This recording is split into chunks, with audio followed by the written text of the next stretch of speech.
This is call my phone হয়। Hello yes ভাই, তোমরা আগুন লিভাও? ইয়েস। আগুন লেগে গেছে কোতি? আমি বাড়িতে, হ্যাঁ তো কোন জায়গায় আগুন লেগেছে? পায়খানার পাশে। আরে ভাই কার বাড়িতে আগুন লেগেছে?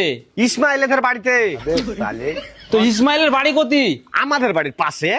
আরে তাহলে তোমাদের বাড়ি কোতি? আমাদের বাড়ি ইন্ডিয়াতে। এতে বেশি পায়তারা চলে যাস না, লাস্ট বার বলছি কোতি আগুন লেগেছে বল। আরে আমার বন্ধুর বাড়িতে। ভাই তোর বন্ধুর বাড়ি কোতি? আমাদের বাড়ির পাশে। আবে তোর বাড়ি কোতি?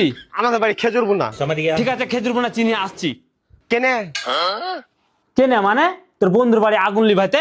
এখন তো আমাদের বাড়ির পাশে থাকে না, ওরা অন্য জায়গায় বাড়ি করে আছে। বে তুই ফোন রাখ, তোরা দুই না পুড়ে জায়গা মরে জায়গা পুড়ে ছাড়কার হয়ে জায়গা, তাও আমি যাবো না, তোরা গান মারা গা। আর আগুন? আগুন আগুন পুকটুতে ভরে পুকটু পুড়ে মরে জায়গা।